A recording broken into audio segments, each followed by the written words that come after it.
Listen up because I actually have some good news. If you guys seen the video in which I had Kelly Martinez Simron, she is our Orange County Commissioner, and she reported on the conditions of the facilities in Alligator Alcatraz. Remember, I told you that we had legislators that went over there on Saturday because that was the day that DeSantis picked for them to go. And of course, he did not allow them unfettered access to everywhere.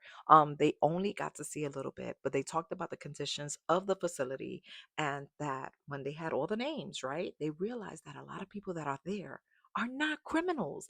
They haven't been arrested not one time, most of them. In that Lake Nona Democrat meeting, Kelly Simrod asked people to show up at the county commissioner meeting this Tuesday.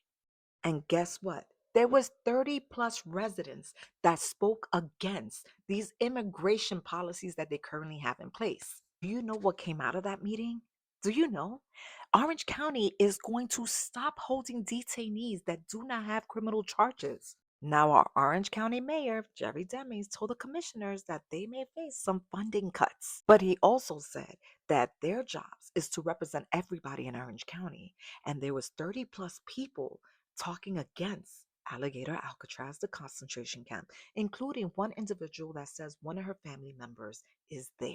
Now, under the current agreement, the Orange County Jail housed all the detainees, and some of them didn't even originate from Orange County. And this included detainees that just has traffic infraction or no criminal charges whatsoever.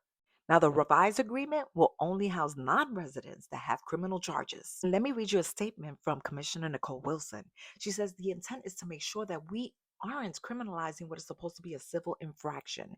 If somebody has run afoul of our immigration system, that is a civil infraction. So not only did they vote to make sure that detainees without criminal charges are not being held in their facility, they make sure they release them, but they also voted again a proposed amendment in which it was going to allow the correction officers to transport ICE detainees from county jail to federal facilities. They said, we're not doing that. Neither. That is not our responsibility. That is the federal government responsibility, not ours. That's what Jerry Deming says.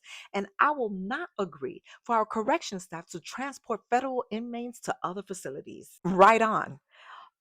Listen, it was touch and go there for a minute because people were voting along with DeSantis. And I'm talking about Orange County. And this is why I was so disappointed because we are a very blue county that has only gotten bluer this past election. Now, we know that this battle is far from over, and we know that they're going to face serious threats from DeSantis. I forgot what happened. What happened to the separation of power, city, state, town, whatever? What is going on here? Anyway, all I know is that Key West, right, voted to make sure that the law enforcement was not working with ICE. And all of a sudden, not even a couple of days later, they voted to make sure that the police officers do work with ICE. This is absolutely insane here in the state of Florida. And the actual reality is that they might have to sign a new worse agreement. I think Orlando's in a very unique situation is because we have like three major theme parks here. We have SeaWorld, Universal Studios, and Walt Disney World. And I think with those tourist dollars that are coming into our city, I think that we should use it to fund everything. F the government at this time because they're doing us dirty. So anyway, what do you think? What do you think is going to happen?